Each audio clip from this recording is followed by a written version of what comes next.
खाकर मेरी ऑर्गेनाइजेशन पीर पंजाल अवामी development front हमेशा जो लोग तोड़ने की बात करते हैं या फितने की बात करते हैं, हम हमेशा मजम्मत करते हैं। बदकिस्मती हमारी ये है कि पिछले साल 5 अगस्त को 370 और 35 से यहाँ तक के स्टेट को भी जो है वो यूटी बना दिया गया। ये बदकिस्मती हमारी इसलिए है कि हमने इसी शेख ख़ानदान को हमेशा जो है इक़्तिदार दिया। इन्होंने आज तक 370 मजबूत करने के लिए कोई बात नहीं की। आज तक ये 370 और 35 को मजबूत नहीं किया इन्होंने, और आज ये बातें करते हैं जब इनके हाथ से सब कुछ चला गया।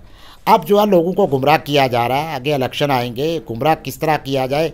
और हमें अफसोस है कि हमारे जम्मू कश्मीर के साथ ये एक वो स्टेट है जो पूरी कंट्रियों में पहचानी जाती स्टेट थी। ये आज से पहले बाकी हिंदुस्तान की बाकी जगहों पर यूटी ज़रूर रही है, यूटी से स्टेट बनी है, लेकिन अफसोस हमें स्टेट से यूटी बनाया गया।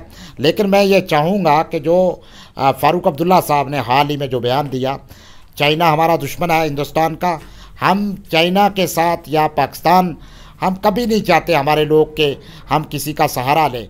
हम खुद सुप्रीम कोर्ट में हमारी जो है वो 370-35 के लिए केस चल रहा है, लेकिन हम जो आज भुगत रहे हैं, जो परेशानी है वो सिर्फ फ़ारूक अब्दुल्ला साहब की वजह से भुगत रहे हैं।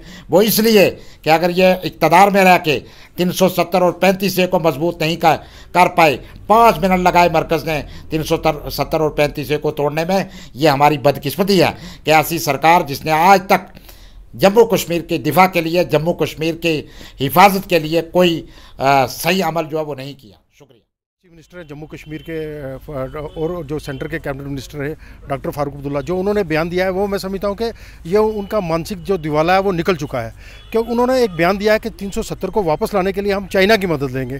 शायद डॉक्टर फारूक अब्दुल्ला ये भूल गए हैं कि चाइना कौन सी कंट्री है।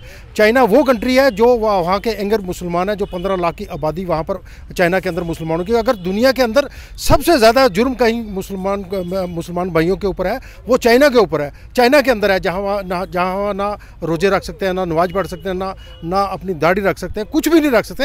एक इंसानियत को पूरी तरह से ख़त्म किया गया है चाइना के अंदर। और चाइना के अंदर पिछले दिनों वहाँ जो चर्च है उसको भी तोड़ा जा रहा है, वहाँ जी जिनपिंग की फ़ोटो लगाई जा रही है। और मैं समझता हूँ कि अगर फारूक अब्दुल्ला जी ये बात करते हैं तो ये उनके मानसिक दिवालिये की निशानी है कि वो मदद किससे लेना चाहते हैं, चाइना की।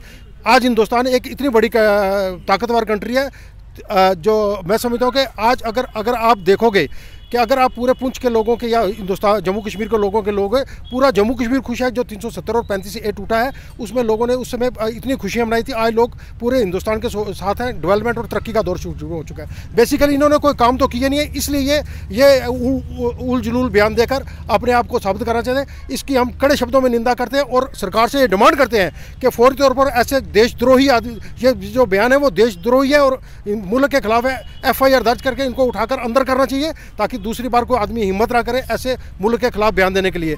अगर यही बयान किसी छोटे आदमी ने दिए होते तो वो इस समय उसके ऊपर केस दर्ज हो गया होता, वो अंदर हो गया होता। इसलिए हम डॉक्टर फारूक अब्दुल्ला के बयान को कंडेम करते हैं और मुझे लगता है उनका मानसिक दिवालिया जो निकल चुका है। कि ये फारूक अब्दुल्ला जो हमारे स्टेट के एक्स चीफ मिनिस्टर रहे हैं, 3 बार यहाँ पर एक्स चीफ मिनिस्टर रहे, और उनका जो परिवार है वो हमेशा ही सत्ता में रहा है, हमेशा ही उन्होंने इस स्टेट पे राज किया है।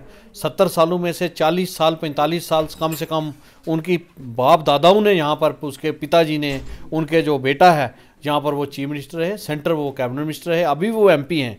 मैं सोचता हूँ कि उनके ये दिवालियापन है उनके दिमाग का, जो उन्होंने ये बयान दिया। बेसिकली वो जब पहले जो सेंट्रल गवर्नमेंट थी वो ऐसे लोगों की थी कि हमेशा से वो उनको ब्लैकमेल करते रहे। जहाँ पर लाइट नहीं आती थी वो लाइट के पैसे सेंटर में ना देकर सिर्फ एक ही बयान देते थे, हम पाकिस्तान से ले लेंगे। सेंटर जो है वो डर जाता था।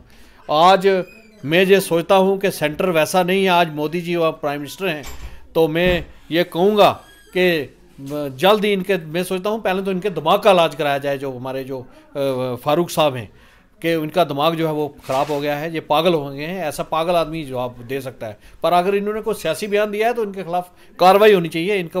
और मैं ये एक बात और कहूँगा कि वो पुरानी जो बातें जो वो सोच रहे थे कि 370 या 35 से, अब वो नहीं है। इन्हीं की वजह से ये सब कुछ हुआ। हमारी जो स्टेट है वो स्टेट से हम आगे जाने चाहिए थे, स्टेट से हम डिग्रेड हो गए हैं। ये सिर्फ इसी परिवार की वजह से। बार बार मोदी जी को ये धमकियां देते थे कि आप 370 10 बार आप आओ नहीं तोड़ सकते, उन्होंने तोड़ के बताया। अब इनको भी इस ये भी जो जल्दी जो काम कर रहे हैं इसका भी जो खमियाजा है ये जल्दी ही ये परिवार भी भुगतेगा। और मैं सोचता हूं कि इनका जो बेटा जो अब आगे वो दोबारा चीफ मिनिस्टर बनने की सोच रहा है, उसको शर्म आनी चाहिए कि उसके पिताजी ये कैसा बयान जो है वो दे रहे हैं। शर्म आनी चाहिए जो हमारे फारूक अब्दुल्ला साहब।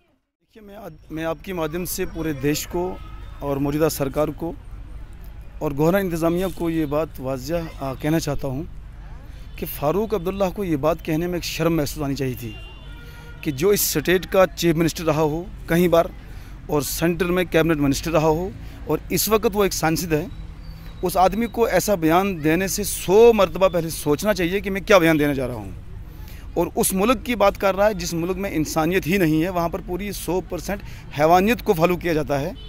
अगर फ़ारूक अब्दुल्ला एक मुसलमान होने की हैसियत से ये बात कहता तो उसको फिर भी शर्म आनी चाहिए कि उस मुल्क का नाम तो ले रहा है कि जिस मुल्क के अंदर मुसलमानों पर इतना जुल्म किया जा रहा है, जो दुनिया में कहीं सोशल मीडिया के माध्यम से न दिखाया जा रहा है।